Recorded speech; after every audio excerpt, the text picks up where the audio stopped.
So today's topic will be coordination examination, and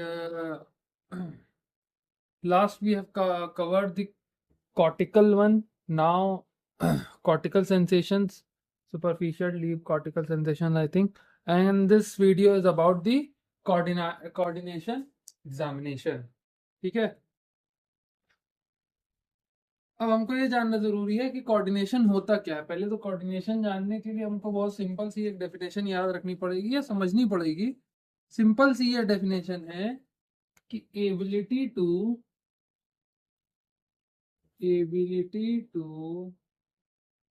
perform movements. ठीक है, ability to perform movements. ठीक, अब इसमें कोऑर्डिनेशन, ये कोऑर्डिनेशन का वो पूरा डेफिनेशन नहीं है. कोऑर्डिनेशन का पूरा डेफिनेशन ये होगा, ठीक, कि वो जो मूवमेंट्स आप स्टार्ट कर रहे हैं, वो जो मूवमेंट आप परफॉर्म कर रहे हैं, ability to perform movement smoothly, comma, correctly या एक्यूरेटली, एंड थर्ड ये कह सकते हैं आप कि पर्पसफुली या कंट्रोलेबल मूवमेंट. ठीक है, कंट्रोलेबल मूवमेंट. ठीक, ये सिंपल सॉर्टेड सी डेफिनेशन है कोऑर्डिनेशन एग्जामिनेशन की. सिंपल सॉर्टेड सी यही डेफिनेशन है कि ability to perform movement smoothly, accurately and controllably. ठीक है, ठीक, कोऑर्डिनेशन की सिंपल सॉर्टेड डेफिनेशन ये. अच्छा, ये तीनों चीज को वर्क करने के लिए, इन तीनों चीज को स्मूथली, किसी भी चीज को स्मूथली काम करने के लिए, तो किसी भी टास्क को परफॉर्म करने के लिए स्मूथली, एक्यूरेटली या कंट्रोलेबली या पर्पसफुली आपको क्या क्या चीजों की जरूरत पड़ेगी, वो कोऑर्डिनेशन मेंटेन कैसे होगा. आपसे हमने कहा कि ये ढक्कन को हमको बस सीधा जाके ढक्कन को टच करना है. ठीक, सीधा जाके ढक्कन को टच करना, हमारा हाथ इधर उधर नहीं आना चाहिए, सीधा जाके ढक्कन को टच करना, सीधा जाके ढक्कन को टच करना. तो ये क्या है, एक स्मूथ मूवमेंट है जो एक्यूरेटली है और कंट्रोलेबल है हमसे. ठीक है, इसी को हम क्या कहेंगे, कोऑर्डिनेशन कहेंगे कि मेरा कोऑर्डिनेशन बहुत अच्छा. जिनका खराब होगा वो इसकी जगह इधर छुएंगे पहले, फिर इधर छुएंगे, फिर सेकंड या थर्ड फोर्थ टाइम पे आएंगे आगे छुएंगे. तो ये खराब क्यों होता है, ये कोऑर्डिनेशन का पूरा जो प्रोसेसिंग है वो कहाँ से होती है, ये सिस्टम समझेंगे हम लोग. ठीक, कि कोऑर्डिनेशन का सिस्टम क्या है, एक तरीके से इसकी फंक्शनिंग कहाँ पे हो रही है. फंक्शनिंग जो है, फंक्शनिंग कहाँ पर हो रही है, ये जो हम फाइन मूवमेंट कर रहे हैं, स्मूथ मूवमेंट कर रहे हैं, इसकी फंक्शनिंग कहाँ पर हो रही है. ठीक है, कहाँ पर हो रही है. ठीक, तो हमको इसमें समझना पड़ेगा सबसे पहला पार्ट, जिसका नाम है ब्रेन में सेरिबेलम. ठीक, सबसे पहला पार्ट हमको ये समझना पड़ेगा कि कोऑर्डिनेशन में सेरिबेलम जो है बहुत इंपॉर्टेंट रोल प्ले करता है. पर्सन विद सेरिबेलम इंजरी और सेरिबेलम लीजन के में कोऑर्डिनेशन की दिक्कत देखने को मिलेगी. सेकंड, क्या कंट्रोल करता है सेरिबेलम, मतलब सेरिबेलम एक चीज कंट्रोल करता है कोऑर्डिनेशन को वो करने के लिए. सेकंड कौन सी चीज जो है बॉडी में कंट्रोल करती है, वो है अपना vestibular system. Vestibular system, vestibular system से ये समझिए जो सिस्टम कान में हमारे प्रेजेंट हैं, it help in maintaining balance. तो वेस्टिबुलर सिस्टम का मेन काम आपकी बॉडी में बैलेंस बनाने का होता है. ठीक है, किसी के कान के पर्दे डैमेज हो जाते हैं, या पर्दे डैमेज नहीं होते हैं, किसी कान में अगर वेस्टिबुलर दिक्कत होती है तो वो चीज़ें हम ठीक कर सकते हैं. फॉर एग्जांपल, कुछ पेशेंटों को कोऑर्डिनेशन में दिक्कत होती है तो उनको कहा जाता है एक चीज़ करने को जिसका नाम होता है मिल्स मैनुअर. ठीक है, मैनुअर. ठीक, ये चीज़ करने को कहा जाता है. ये एक ईएनटी की टेक्निक है for checking if the patient have a disturb vestibular system. और मतलब उसको चक्कर आने की वजह या उसका कोऑर्डिनेशन ना बनने की वजह वेस्टिबुलर सिस्टम है या कुछ और है, ठीक है। तो मिल्स मैनूवर करते हैं, मिल्स मैनूवर करते हैं, ठीक है। थर्ड जो हमारे पास आता है, पहला हो गया सेरिबेलम, दूसरा हो गया वेस्टिबुलर, तीसरा सिस्टम जो इन्वॉल्व होता है फॉर कोऑर्डिनेशन वो आएगा प्रोप्रियोसेप्टिव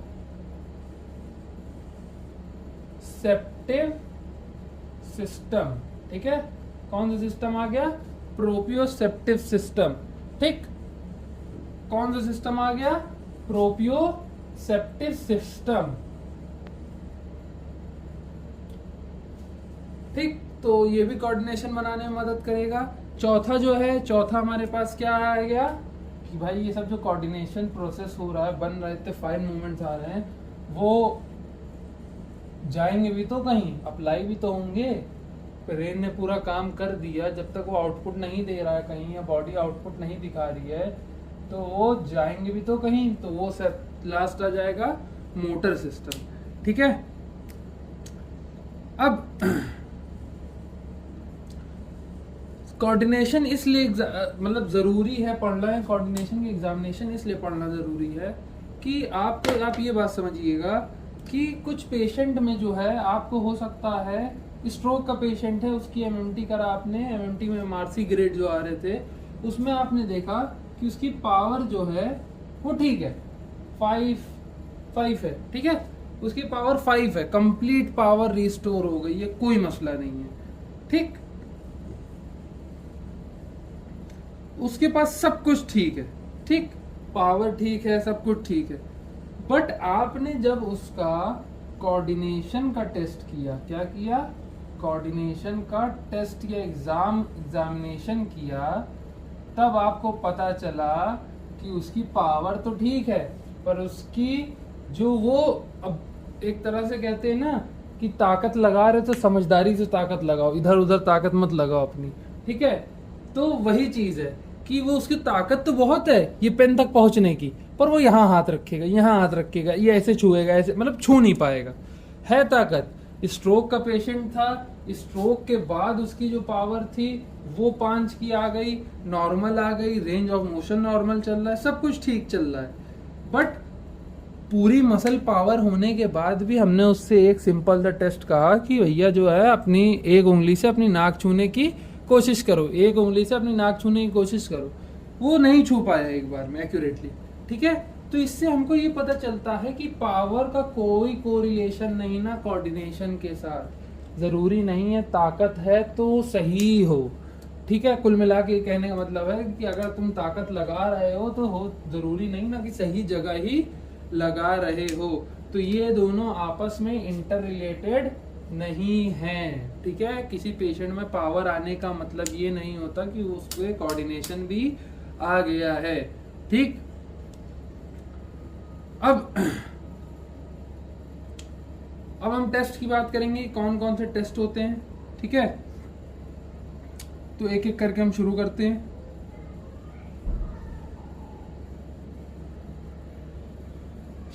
सबसे पहला टेस्ट जो हम शुरू करेंगे उसका नाम है, आप लोगों ने सुना ही होगा, ठीक है, फिंगर नोज टेस्ट, ठीक है।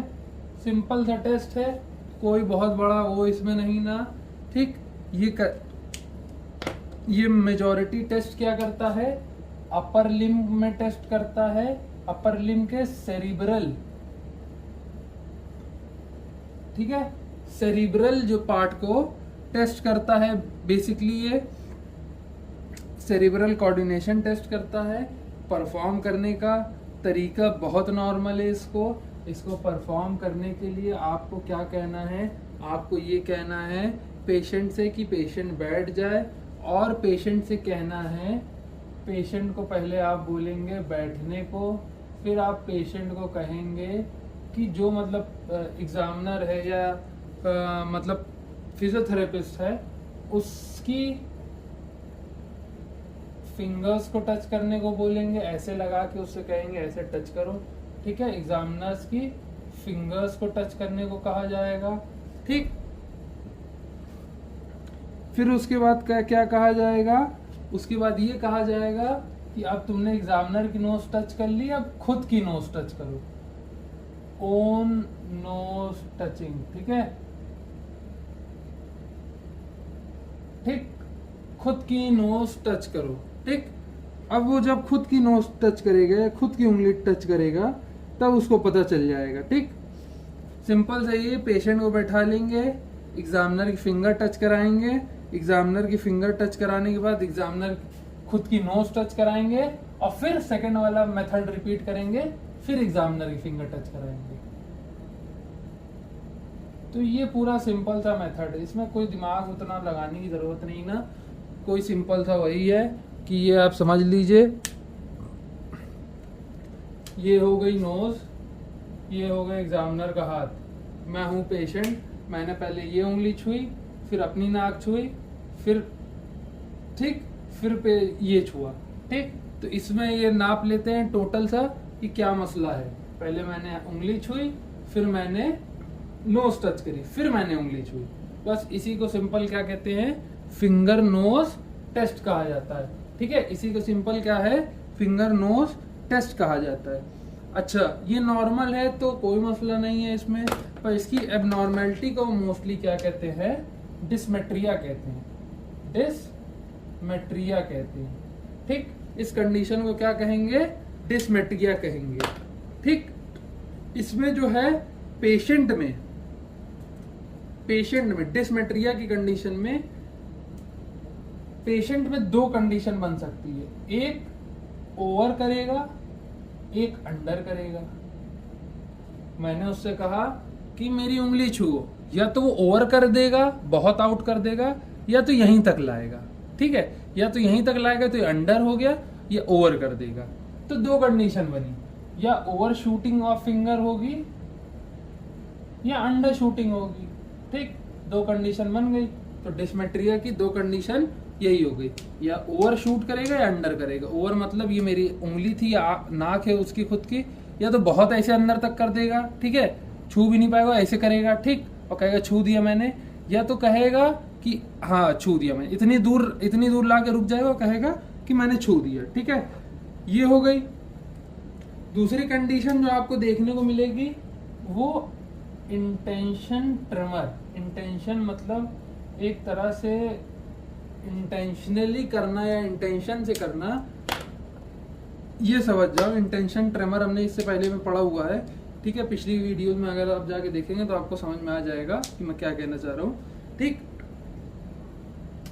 इसमें क्या होगा, फिंगर्स में ट्रेमर दिखेंगे। कब ट्रेमर दिखेंगे, जैसे ही टारगेट के पास पहुंचता रहेगा उस टाइम पे ट्रेमर दिखेंगे। Fingers tremor when reaching target, ठीक है। दो कंडीशन हो गई हमारे पास, दो कंडीशन हो गई, ठीक। तो ये सिंपल सॉर्टेड सा फिंगर नोज टेस्ट हो गया। अच्छा, फिंगर नोज टेस्ट हम किस किस कंडीशन में किन किन पेशेंटों को कराते हैं, ये जो दोनों एबनॉर्मेलिटीज है वो किन किन पेशेंटों में हमको देखने को मिलेगी, ठीक है। डिसमेट्रिया, ओवर शूटिंग, अंडर शूटिंग आता है, इंटेंशन ट्रेमर, इन दोनों कंडीशनों में कौन कौन सी बीमारियां हमको देखने को मिलेंगी, मतलब किन किन बीमारियों में ये दोनों कंडीशन बनती, किन किन बीमारियों में फिंगर नोज टेस्ट पेशेंट नहीं कर पाता है, ठीक है। तो पहली कंडीशन है सेरिब्रल स्ट्रोक,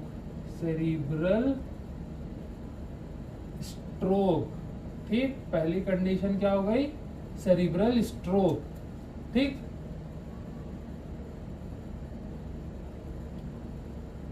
स्ट्रोक पहली कंडीशन।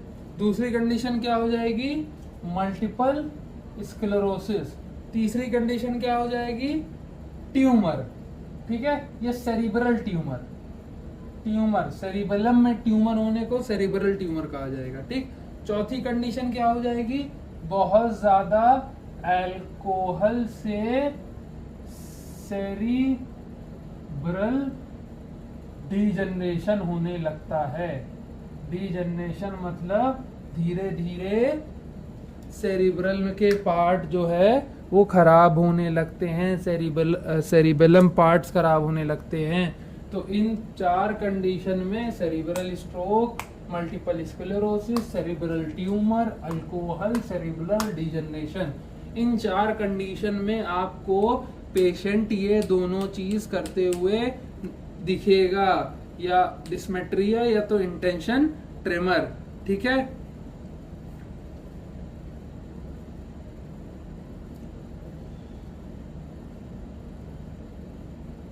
सेकेंड टेस्ट पे मूव करते हैं। सेकेंड टेस्ट जो है वो है हमारा फिंगर टू फिंगर टेस्ट।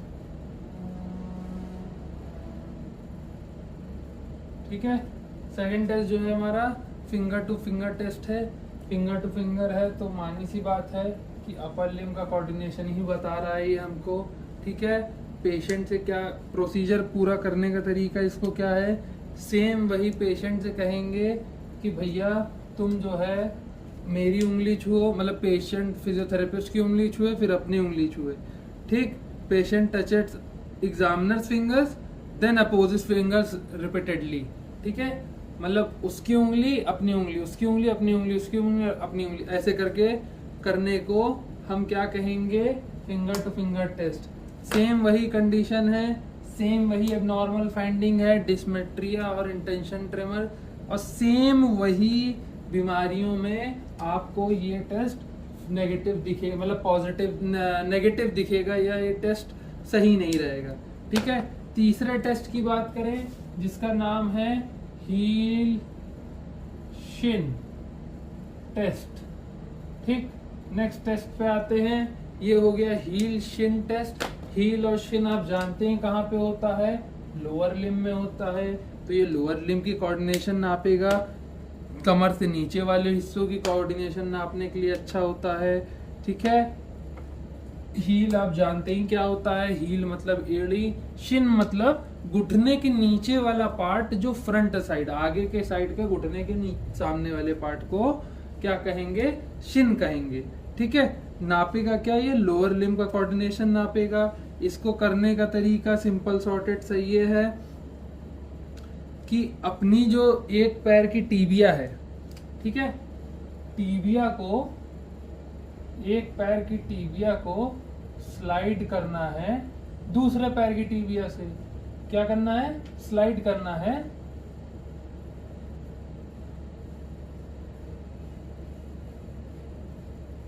ठीक, इसी को कहा जाएगा, मतलब आपको मेनली ये करना है, टीबिया स्लाइड करना, टीबिया स्लाइड अदर नहीं, ankle slide other legs tibia. ठीक है, एक पैर के एंकल से स्लाइड, वही मैं सोच रहा था कि कुछ गलत लग रहा है, एंकल स्लाइड करना है आपको। एक पैर का एंकल लेना है, एंकल मतलब एड़ी। ठीक है, एड़ी मतलब एड़ी वाला पार्ट लेके, फॉर एग्जांपल ये पैर है मेरा और ये मेरी टीबिया है, ये मैंने पैर उठाया और यहाँ पे ऐसे रब किया, इसी को करने को क्या कहेंगे, हील शिन टेस्ट कहेंगे। अच्छा, इसमें आप ये समझेंगे कि इसमें क्या एबनॉर्मैलिटी क्या नॉर्मैलिटी है। नॉर्मल जब होगा जब पेशेंट ये मूवमेंट एकदम स्मूथली करेगा, ऊपर से नीचे वाली जो स्लाइडिंग है वो एकदम स्मूथली कर लेगा। ठीक, तो एकदम नॉर्मल है। ठीक, एकदम नॉर्मल है। पर अगर उसकी हील जो है इधर उधर जा रही है, किधर जा रही है, साइडवेज जा रही है, भाग रही है इधर उधर, या टीबिया पे नहीं रह पा रही, या नॉट ऑन टीबिया, भागी जा रही है इधर उधर। ठीक, तब उस कंडीशन में को क्या कहेंगे, या वो ये दोनों चीजें, ये एबनॉर्मल फाइंडिंग्स हो गई ना, इन दोनों की एबनॉर्मल फाइंडिंग्स हमको किस डिजीज में देखने को मिलेगी, वो मिलेगी सेरिब्रल लीजन के टाइम पे। ठीक है, और स्पाइनो सेरिब्रल एटैक्सिया के टाइम पे। क्या, स्पाइनो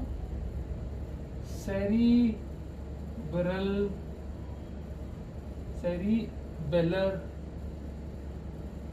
एटैक्सिया के टाइम पे देखने को मिलेगी। ठीक है, तो दोनों कंडीशन समझ गए आप कि फिंगर टू फिंगर टेस्ट कैसे होगा, हील शिन टेस्ट कैसे होगा। फिंगर टू फिंगर में पेशेंट जो है एग्जामिनर या फिजियोथेरेपिस्ट की फिंगर टच करके फिर अपनी फिंगर टच करेगा और यही करता रहेगा और देखेगा कि सही से टच कर पा रहा है कि नहीं कर पा रहा है, ठीक। और हील शिन टेस्ट में लोअर लिम्ब का टेस्ट होता है, इसमें अपनी एड़ियों को स्लाइड करना होता है टिबिया के ऊपर, स्मूथली कर पा रहा है तो सही है पेशेंट, नहीं कर पा रहा है इधर उधर उसका पैर भाग रहा है तो उसको दो कंडीशन हो सकती है, सेरिब्रल लीजन हो सकता है या स्पाइनल सेरिब्रल एटैक्सिया हो सकता है, ठीक है। अब हम नेक्स्ट मूव ऑन करेंगे इसके बाद फोर्थ टेस्ट पे। 3 टेस्ट हम लोग के कंप्लीट हो चुके हैं। फोर्थ टेस्ट जो है उसका नाम आता है रैपिड ऑल्टरनेटिंग मूवमेंट। रैपिड का मतलब होता है जल्दी जल्दी, ऑल्टरनेटिंग का मतलब होता है चेंज करना या उल्टा, उल्टा नहीं चेंज करते रहना, ऑल्टर करते रहना, चेंज करते रहना। और मूवमेंट का मतलब होता है चाल। तो रैपिड ऑल्टरनेटिंग मूवमेंट, ठीक। जल्दी जल्दी अपने मूवमेंट्स को चेंज करने को हम चौथे नंबर पे कहेंगे, मतलब क्या कहेंगे, हम कोऑर्डिनेशन का टेस्ट कहेंगे, ठीक है। इसमें क्या कहना है, पेशेंट से रैपिडली जो है एक काम कराना है, रैपिडली ऑल्टरनेट काम कराना है। जैसे कहना है पंजे उठाओ, पंजे नीचे करो, फिर पंजे नीचे करो, फिर पंजे उठाओ, ऐसे करके लगातार हमको उसको कोई ना कोई काम देना है, ठीक है। पाम अप स्लैश डाउन, बार बार 2 बार बोलेंगे, palm up palm down, palm up palm down. ऐसे ये टेस्ट करने को रैपिड ऑल्टरनेटिंग मूवमेंट टेस्ट कहेंगे, ठीक है। इस नॉर्मल होना कोई बड़ी कंडीशन नहीं है, कोई मसला नहीं है, ठीक है। पर एबनॉर्मेलिटीज आपको कब देखने को मिलेंगी या क्या देखने को मिलेंगी, एबनॉर्मेलिटीज आपको ये देखने को मिलेगी इसमें कि आपको मूवमेंट जो है स्लो दिखेंगे, ठीक है, या इररेगुलर दिखेंगे। कभी एक बार उसने किया, कभी दूसरी बार नहीं किया, कभी एक ही बार कर पाया, कि दूसरी बार कर ही नहीं पाया, ठीक। स्लो इररेगुलर देखने को मिलेंगे। तो ये किन बीमारी में देखने को मिल सकते हैं,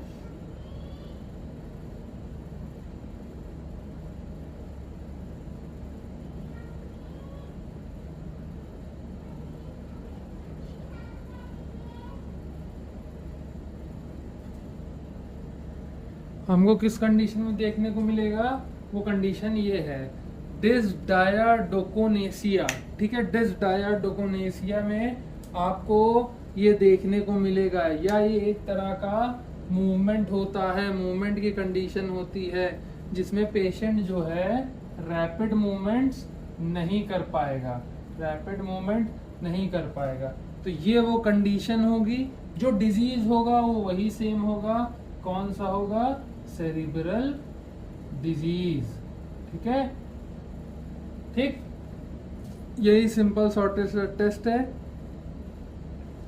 इसके बाद हमारे पास नेक्स्ट टेस्ट आता है 5th नंबर पे।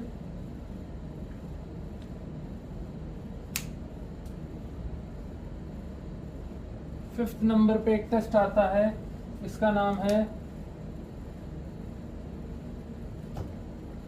Past Poynting. 5th नंबर पे, 4 तक हमने कर दिया है, 5th नंबर पे हमारे पास जो टेस्ट आता है उसको क्या कहेंगे, पास्ट पॉइंटिंग, पास्ट पॉइंट करना, ठीक है, पास्ट पॉइंट करना, ठीक।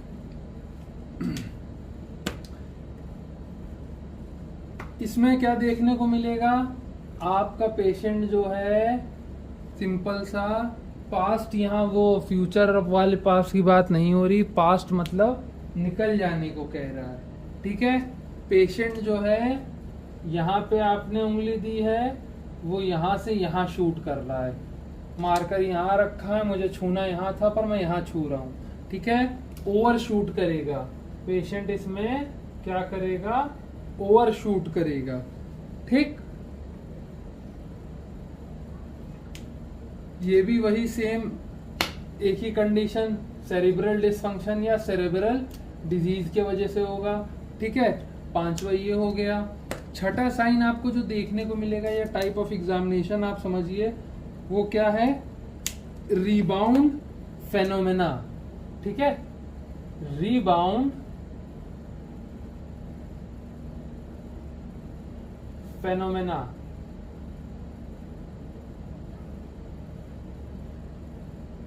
ठीक, रीबाउंड फेनोमेना। इसमें एक टेस्ट आता है रीबाउंड चेक करने के लिए कि उस पहले तो आप टेस्ट का नाम जानिए। टेस्ट का नाम है स्टुअर्ट हॉल्म्स टेस्ट। ठीक है, टेस्ट का नाम क्या है, स्टुअर्ट हॉल्म्स टेस्ट। ठीक, इस टेस्ट में पेशेंट का क्या चेक करेंगे, हम रिबाउंड चेक करेंगे। ठीक, इसमें ये चेक करेंगे कि देखिए आपने कोई मूवमेंट किया, आपके मूवमेंट करने में जो आपने मूवमेंट किया, फॉर एग्जांपल ये मूवमेंट में आपकी कौन सी मसल एगोनिस्ट है, कौन सी एंटागोनिस्ट है। बाइसेप एगोनिस्ट हो गई, बाइसेप ने मदद की, पर ट्राइसेप रोक भी तो रही है इस मूवमेंट को। ठीक है, तो हम यही देखेंगे कि जो एंटागोनिस्ट है वो मसल स्टॉप कर रही है कि नहीं कर रही, मसल स्टॉप कर रही है कि नहीं, मतलब मसल का मूवमेंट, एक तरह से मसल का मूवमेंट स्टॉप कर रही है या नहीं। अगर कर रही है तो नॉर्मल कंडीशन है, नहीं कर रही या एक्सेसिव कर रही है तो वही सेम बीमारी सेरिब्रल डिजीज या सेरिब्रल लीजन के टाइम में आपको देखने को मिलेगा। ये टेस्ट को परफॉर्म करने का तरीका क्या है, पेशेंट से हम कहेंगे कि अपनी एल्बो फ्लेक्स रखो। ठीक है, और एग्जामिनर से कहेंगे कि जो भी मूवमेंट तुम करोगे या फॉर एग्जांपल फ्लेक्सी करने में हम कहेंगे एग्जामिनर से कि यहाँ पे हाथ लगा के रजिस्ट करो मूवमेंट को, और जब सडनली रिलीज किया जाएगा तब आपको पता चलेगा कि वो मूवमेंट हो पा रहा है कि नहीं हो पा रहा है। ये एक तरह से ये समझिए, मैंने ताकत लगाई, मैंने ताकत लगाया, अब कोई पकड़े हुआ तो मैं ताकत लगा, अब झटके से तो छोड़ दिया तो ये तो मेरे मुंह पे आ जाएगा, ये तो मेरे सामने ऐसे पूरा मुड़ जाएगा। ठीक है, तो इसी के पूरे मुड़ने को रोकने के लिए एंटागोनिस्ट मसल काम आएगी ना। मैं लगा रहा था ताकत, मेरी एगोनिस्ट मसल काम आ रही थी, पर जब मेरा हाथ अगला पकड़े हुआ था उसने जैसे ही झटके छोड़ा तो ये आगे आता रहा, तो मैंने इसे रोकने की कोशिश करी, तो इसमें क्या हुआ, रोकने में एंटागोनिस्ट मसल काम आई। तो यही सिंपल सा टेस्ट है। फॉर एग्जांपल किसी का हाथ पकड़े रहो, कुछ भी करता रहे, एक्सटेंशन करता रहे, फ्लेक्शन का कुछ भी करता रहे, आपने पकड़ लिया हाथ, अब यहाँ ताकत लगा, वो दे रहा है धक्का, आप इधर दे रहे हैं, वो रोक रहा है, अब उसने झटके हाथ हटा लिया, आपका हाथ आगे चला जाएगा। अब ये हाथ ज्यादा आगे ना जाए, इसी को रोकने के लिए क्या होता है, रीबाउंड फेनोमेना, यही चीज को कहा जाता है। और जो टेस्ट होता है वो होता है स्टुअर्ट हॉल्म्स टेस्ट। ठीक है, इसमें टेस्ट होगा तुम्हारी एंटागोनिस्ट मसल मूवमेंट को रोक पा रही है या नहीं। एबनॉर्मेलिटीज में नहीं रोक पाएगी, नॉर्मल कंडीशन में रोक लेगी। एबनॉर्मेलिटीज में डिजीज वही आ जाएगा, सेरिब्रल लीजन या सेरिब्रल डिजीज। ठीक है,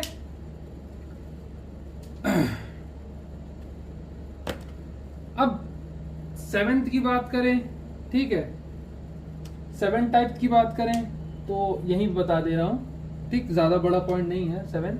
ठीक, 7 टेस्ट की बात करें, इसको क्या कहते हैं, इंटेंशन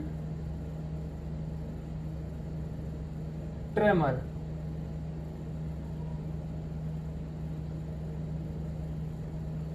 ठीक,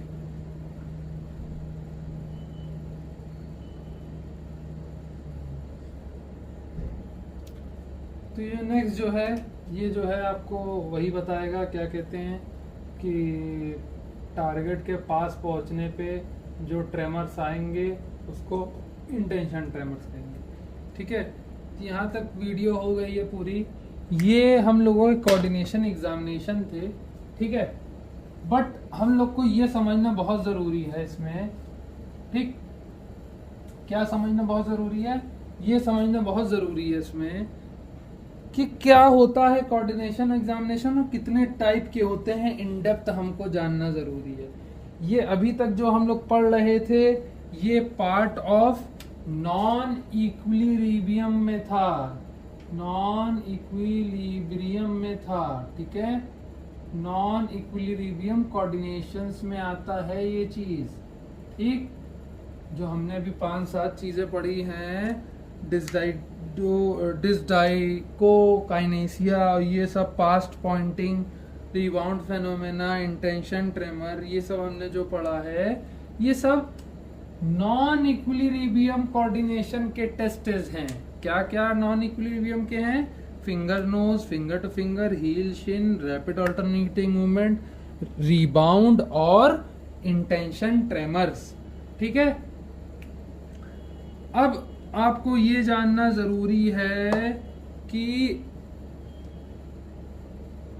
इक्विलिब्रियम टेस्ट क्या होते हैं। ठीक है, नॉन इक्विलिब्रियम आप लोग समझ गए हैं कि नहीं समझ गए अभी तक? ये सारे टेस्ट जो थे वो नॉन इक्विलिब्रियम टेस्ट होंगे। ठीक है, नॉन इक्विलिब्रियम टेस्ट होते हैं।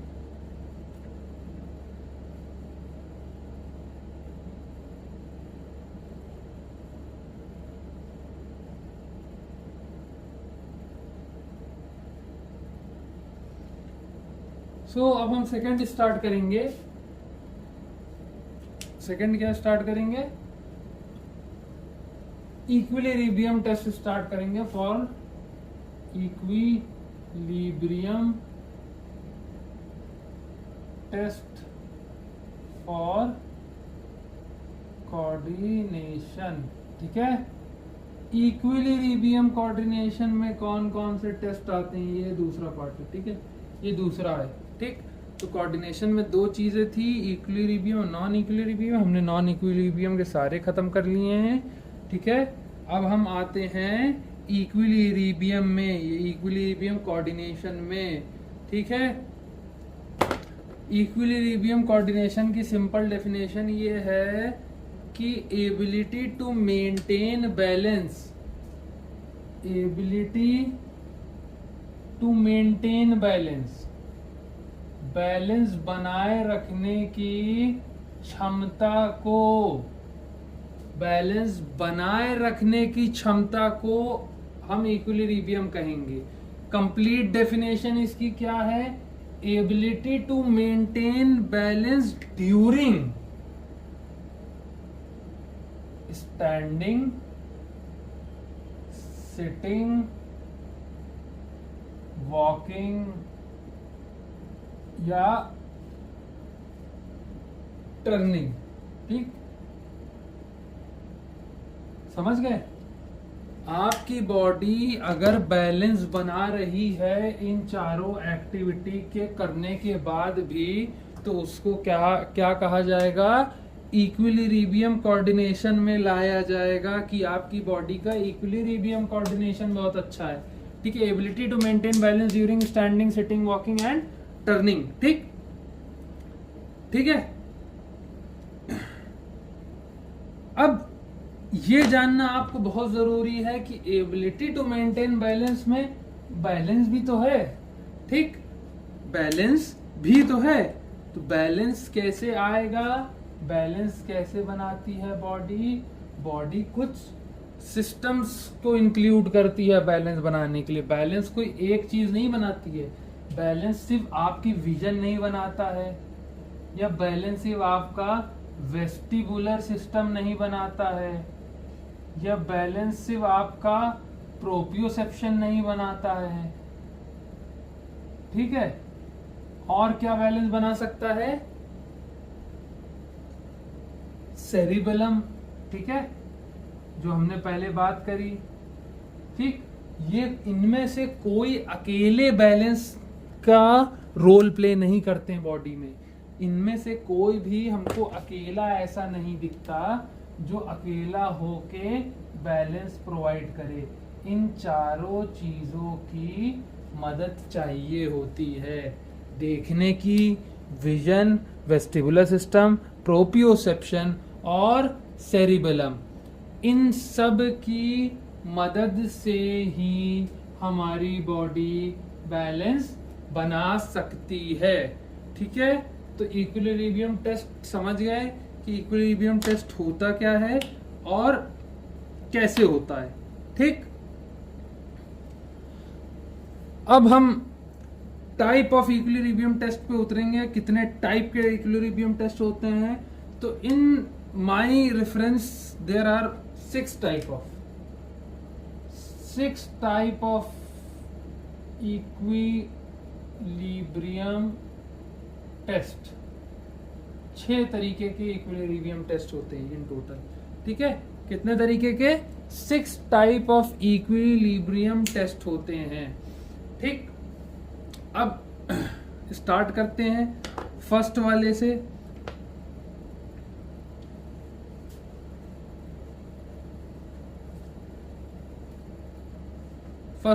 स्टार्ट करते हैं। फर्स्ट टेस्ट जो है हमारे पास, उसका नाम है रॉम्बर्ग टेस्ट। क्या नाम है? रॉम्बर्ग टेस्ट। रॉम्बर्ग टेस्ट जो है वो प्रोप्रियोसेप्शन के खेल पे चलता है। ठीक, वो प्रोप्रियोसेप्शन के खेल पे चलता है, पर प्रोप्रियोसेप्शन वहीं पे है, आ रहा है। प्रोप्रियोसेप्शन किस में काम आता है? प्रोप्रियोसेप्शन हमारा काम आता है बैलेंस बनाने में। तो रॉम्बर्ग टेस्ट जो है प्रोप्रियोसेप्शन को असेस करके बैलेंस बनाने में मदद कर रहा है। प्रोप्रियोसेप्शन को असेस करके बैलेंस बनाने में मदद करने वाला टेस्ट जो है वो है रॉम्बर्ग टेस्ट। ठीक है, इसमें सिंपल्स कुछ नहीं कहेंगे, पेशेंट से कहेंगे patient stand with feet together.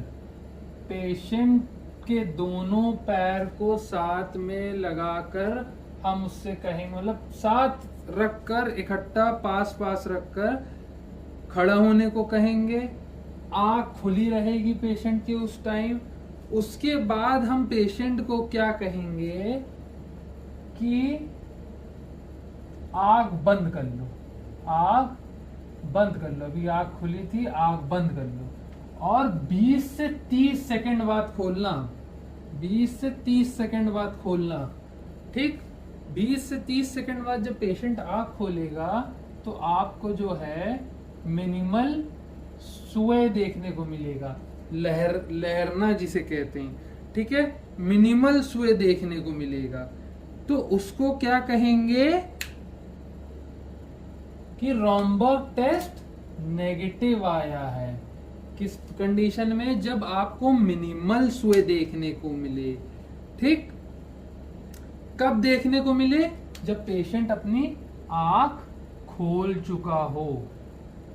तो रॉम्बर्ग टेस्ट आपको नेगेटिव देखने को तब मिलेगा, ये नॉर्मल देखने को तब मिलेगा जब पेशेंट खड़ा हुआ, दोनों फीट एक साथ रखे, आईज खुली हुई थी उस टाइम। उसके बाद उसने आईज बंद करी 20 से 30 सेकंड के लिए। उसके बाद आपने देखा कि जैसे ही उसने आंख खोली, ठीक, आंख खोलने पे उसको मिनिमल सुए देखने को मिला, मिनिमल लहरपन देखने को मिली। तो वो नॉर्मल है आंख खोलने पर। ठीक, बट अगर आंख बंद करते टाइम ही या बंद करा हुआ है, वो 10-15 सेकंड हुए, 30 सेकंड पूरे नहीं हुए, तब पेशेंट में अगर जो है पेशेंट लहरा रहा है, सुए कर रहा है। ठीक, patient Suez if eyes closed, तब ये एबनॉर्मेलिटी है, तब जो है रॉम्बर्ग टेस्ट पॉजिटिव आ जाएगा। ठीक है, पॉजिटिव आ जाएगा। किस डिजीज की वजह से मोस्टली होता है? तो ये समझिएगा, ये कोई डिजीज नहीं, कुछ कंडीशन भी आप समझ जाइए सिंपल सी, कि सबसे पहली विटामिन B12 डिफिशियंसी, जिसमें आधा भारत जो है, आधा इंडिया, आधे से ज्यादा इंडिया जिसकी डेफिशिएंसी में है, वो विटामिन B12 की डेफिशिएंसी में भी आपको रॉम्बर्ग टेस्ट पॉजिटिव देखने को मिलेगा। सेकंड बीमारी जो है वो है टैबलीज डॉर्साइलिस। ठीक है, टैबलीज डॉर्साइलिस हम इससे पहले पढ़ चुके हैं। ठीक है। नेक्स्ट बीमारी जो है वो है peripheral neuropathy. Peripheral neuropathy, peripheral neuropathy में भी आपको रॉम्बर्ग टेस्ट पॉजिटिव मिलेगा। चौथी बीमारी जो है वो है पोस्टीरियर कॉलम में लीजन होना। समझ गए? तो ये था हमारा इक्विलिब्रियम टेस्ट फॉर कोऑर्डिनेशन और रॉम्बर्ग टेस्ट। ठीक है, पहला टेस्ट हम लोग ने खत्म कर लिया है और समझ गए कि कैसे क्या होता है। रॉम्बर्ग टेस्ट ये समझ जाइए कि प्रोप्रियोसेप्शन को असेस करके बैलेंस बढ़ाने में मदद करता है। ठीक है, बैलेंस बढ़ाने में मदद करता है। रॉम्बर्ग टेस्ट नेगेटिव कब आएगा? जब पेशेंट में हल्का स्वे देखने को मिलेगा आंख ओपन करने के बाद। पर अगर आंख बंद करते टाइम ही उसमें स्वे देखने को मिल रहा है, फॉल कर जा रहा है पेशेंट, तो रॉम्बर्ग टेस्ट पॉजिटिव आ जाएगा। कंडीशन क्या रहेंगी? B12 की डेफिशिएंसी, टेबीज डोर्सलाइटिस, पेरिफेरल न्यूरोपैथी और पोस्टीरियर कॉलम में लीजन। ठीक है, 5 कंडीशनों में हमको रॉम्बर्ग टेस्ट पॉजिटिव देखने को मिलेगा। अब हम नेक्स्ट मूव करते हैं सेकंड पे। सेकंड भी बहुत फेमस टेस्ट है, सब लोग जानते ही हैं, जिसका नाम है टैंडम वॉकिंग। ठीक है, टैंडम वॉकिंग। टैंडम वॉकिंग कैसे कराते हैं किसी भी पेशेंट को, या ये इसका मेन पर्पस क्या होता है? इसका मेन पर्पस ये होता है कि ये सेरिब्रल डिसफंक्शन को, सेरिब्रल में या सेरिबेलर लेवल पे, सेरिब्रल नहीं, सेरिबेलर लेवल पे, ठीक है, सेरिबेलर डिसफंक्शन में आपको मदद करने, मतलब सेरिबेलर डिसफंक्शन आपको पता करने में मदद करेगा। ठीक है, करने का तरीका क्या है? दोनों पैर को जो है, पैर ऐसा होता है ना, ठीक, ये एक पैर हो गया और एक पैर इधर से रहेगा, और ये दूसरा पैर हो गया। तो आपको एक के पीछे एक कदम रख के ऐसे चलना है। ठीक है, एक साथ ऐसे लगा के चलना है। और अगर आप सीधा चल पा रहे हैं विदाउट एनी, मतलब ऐसा नहीं हो रहा कि आप डिसबैलेंस हो रहे हैं या इम्बैलेंस हो रहे हैं या गिरे जा रहे हैं, तो कोई मसला नहीं है। ठीक, मतलब तब आपका जो है ये टेस्ट जो है नेगेटिव मत मानिए, पर ये एक तरह का टेस्ट आपने परफॉर्म किया जिसका आपको रिजल्ट जो है नेगेटिव मिला। ठीक है, नेगेटिव कब मिलेगा? जब पेशेंट चल पाएगा, नॉर्मल रहेगा। यही अगर पेशेंट जो है बैलेंस बनाने में दिक्कत हो रही है, लड़खड़ा रहा है और क्या क्या हो रही है, स्टैगरिंग हो रही है, उसको पैर दोनों के बीच में ये दोनों जो गैप है वो दूसरा पैर यहाँ रख रहा है, वाइड बेस कर दे रहा है, इसका मतलब पैर चौड़ा दूर दूर रख रहा है तब बना पा रहा है, तो ये किन डिजीजेज में आपको देखने को मिलेगा? ये आपको देखने को मिलेगा सेरिबेलर अटैक्सिया में। ठीक है, आपको ये पेशेंट किस में देखने को मिलेगा? सेरिबेलर अटैक्सिया में। एमएस में, एमएस मतलब मल्टीपल स्क्लेरोसिस में। और third condition alcohol cerebral degeneration. ठीक है, जो पेशेंट अल्कोहल के वजह से जिनका सेरिबेलर डीजनरेशन शुरू हो गया, दारू पीने की वजह, शराब पीने की वजह से, उनमें आपको ये टेस्ट पॉजिटिव मिलेगा कि वो पेशेंट चल नहीं पा रहा है। ठीक है, तो इस ये टेस्ट जो होता है वो सेरिब्रल डिसफंक्शन बताता है। परफॉर्म करने का तरीका ये है। नहीं परफॉर्म कर पा रहा तो आपको क्या देखने को मिलेगा? स्टैगरिंग और वाइड बेस करेगा, अपना पैर फालतू में चौड़ा कर लेगा और लड़खड़ाएगा। और कौन कौन सी बीमारियां हैं जिनमें ये देखने को मिलेगा? वो है सेरिबेलर अटैक्सिया, मल्टीपल स्क्लेरोसिस और अल्कोहलिक सेरिबेलर डीजनरेशन।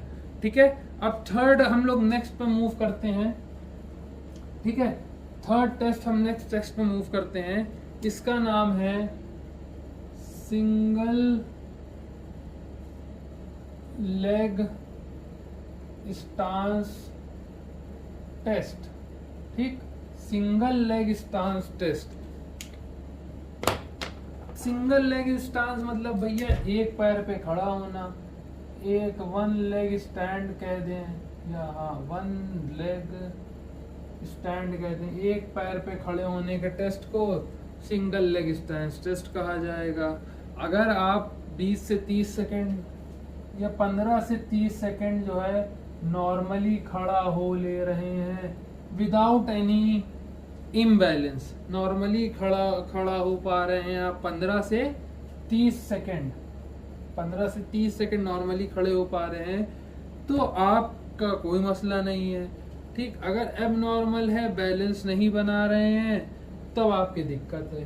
पर आपकी जो एबनॉर्मेलिटी है उसमें एक्सेप्शन भी है। ये एबनॉर्मेलिटी अगर ये आप बैलेंस कम बना पा रहे हैं, क्या कम बना रहे हैं, बैलेंस कम बना पा रहे हैं, गिरे गिरे जा रहे हैं, टाइमिंग कम 30 सेकंड से कम है, 15 सेकंड से कम में आपका बैलेंस बिगड़ जा रहा है, तो आपको ये एक चीज़ देखने की ज़रूरत है कि वो पेशेंट जो है वो ओल्ड तो नहीं है, ठीक, जीरियाट्रिक्स का पेशेंट तो नहीं है, ठीक है। सेकंड क्या देखने का, ऐसा तो नहीं है वेस्टिबुलर रिहैब के टाइम हो या वेस्टिबुलर कोई कंडीशन हो उसके बाद आपने बोला है, या वेस्टिबुलर डिजीज या वेस्टिबुलर कोई डिसफंक्शन की वजह से हुआ उसके, तो उसके बाद आपने बोला कि भैया हमको सिंगल लेग स्टैंड करके दिखाओ, तब भी वो पेशेंट नहीं कर पाएगा। तीसरी कंडीशन स्पोर्ट्स फिजियोथेरेपी का कोई डिजीज, इसके वजह से भी पेशेंट जो है वो सिंगल लेग स्टैंड टेस्ट नहीं कर पाएगा, ठीक है। अब चौथे पे हम मूव करते हैं। चौथे का नाम, टेस्ट का नाम जो है वो है ट्रंक एटैक्सिया, ठीक है, ट्रंक एटैक्सिया नाम है, ट्रंक एटैक्सिया नाम है।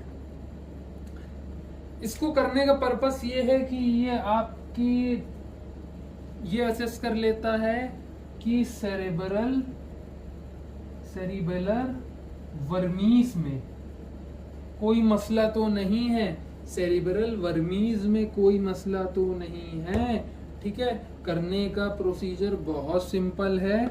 करने का प्रोसीजर ये है कि पेशेंट को कहेंगे कि बिना किसी सपोर्ट के बैठे और फिर उसका पूरा ऑब्जर्वेशन करेंगे, ठीक है।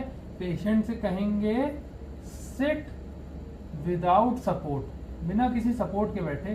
पेशेंट अगर नॉर्मल बैठा जा रहा है और उसके ट्रंक में कोई मसला नहीं ना, किसमें, उसके ट्रंक में कोई मसला नहीं ना, साइड नहीं गिर रहा वो, ठीक, साइड फॉलिंग नहीं दिख रही है आपको उस पेशेंट में, तब तो ठीक है। पर अगर साइड फॉलिंग दिख रही है, ठीक है, स्वेइंग दिख रही है, लहरना दिख रहा है, अगर बिना सपोर्ट के, अगर कुछ लोग होते हैं कुर्सी पे दोनों हाथ रख के बैठते हैं, कुछ लोग ऐसे ही बैठ जाते हैं, ठीक, तो जो हाथ रख के बैठ रहे हैं अगर उनसे कह दे हाथ हटा लो और उनमें आप देखो कि स्वेइंग या साइड फॉलोइंग ऐसे चीजें दिख रही हैं बिना हाथ रख के बैठने में, तो आप ये समझ जाएंगे कि उसको एक कंडीशन हो सकती है जिसका नाम है सेरिबेलर वर्मीज। इसी में लीजन हो जाने को, लीजन मतलब होता है जख्म, इसी में जख्म हो जाने को क्या कहेंगे, सेरिब्रल वर्मीज लीजन, ठीक है। तो ये हो गया ट्रंक एटैक्सिया। अब इसके बाद एक लास्ट हम लोग के पास बचा है, तो एक लास्ट बचा है, बस उसे बता दें फिर खत्म करते हैं, ठीक। जो लास्ट वाला हमारे पास बचा है, फोर्थ कहां से है, डी होगा, नंबरिंग भी गलत चल रही है, ये डी है और ये ई बताने जा रहा हूं मैं, नेक्स्ट वाला, ये लास्ट टेस्ट है जिसका नाम है फुकुडा स्टेपिंग टेस्ट। फुकुडा स्टेपिंग टेस्ट कहा जाता है इसको। इसका प्रोसीजर ये है कि आर्म्स को आगे फॉरवर्ड की तरफ मूव करके, ठीक है, आर्म को ऐसे सामने रख के आपको 50 स्टेप तक वो करना है। आर्म्स फॉरवर्ड रहेंगे, ठीक, और 50 स्टेप्स मार्च करना है आपको। क्या करना है, मार्च करना है। मार्चिंग जानते हैं ना, मार्चिंग करनी। इसमें ट्विस्ट ये है कि ये पूरा प्रोसेस करते टाइम आपकी आंखें जो है वो क्लोज्ड रहेंगी। आंखें बंद करके आम सामने करके 50 स्टेप मार्च करना है। और अगर पेशेंट नॉर्मल है तो कोई मसला नहीं आएगा, पर अगर पेशेंट एबनॉर्मल है तो आपको क्या दिखेगा कि वो पेशेंट जो है वो रोटेट कर रहा है, रोटेट कर रहा है। ठीक है, वो मतलब सीधा चलते चलते हल्का सा रोटेट हो गया है। ठीक, थोड़ा सा नहीं, ज्यादा रोटेट हो गया है। थोड़ा सा तो नॉर्मल भी होते हैं, पर ज्यादा रोटेट हो गया है तो उसको एबनॉर्मैलिटीज में डाला जाएगा। यही एक हमारे पास साइन देखने को मिलेगा। ये किस कंडीशन में देखने को मिलेगा? वो कंडीशन का नाम है वेस्टिबुलर डिसफंक्शन। ठीक है, वेस्टिबुलर डिसफंक्शन की किसी भी कंडीशन में आपको फुकुडा स्टिपिंग टेस्ट पॉजिटिव देखने को मिलेगा। ठीक है, ये था इक्विलिब्रियम और नॉन इक्विलिब्रियम टेस्ट। ठीक है, पहले मैंने इक्विलिब्रियम पढ़ाया, फिर उसके पहले मैंने नॉन इक्विलिब्रियम पढ़ाया, उसमें सारे टेस्ट बताए। ये इक्विलिब्रियम टेस्ट था, इसमें टोटल 5 तरीके के होते हैं। क्या कंडीशन बनेंगी, कैसे होते हैं, क्या क्या वजहें देखने को मिलेंगी, तो यही इसका सिंपल सा कंक्लूजन है। तो कोऑर्डिनेशन का एग्जामिनेशन बस यहीं पे ख़त्म होता है। ठीक है, अब इसके बाद नेक्स्ट हम जो है दूसरा टॉपिक स्टार्ट करेंगे।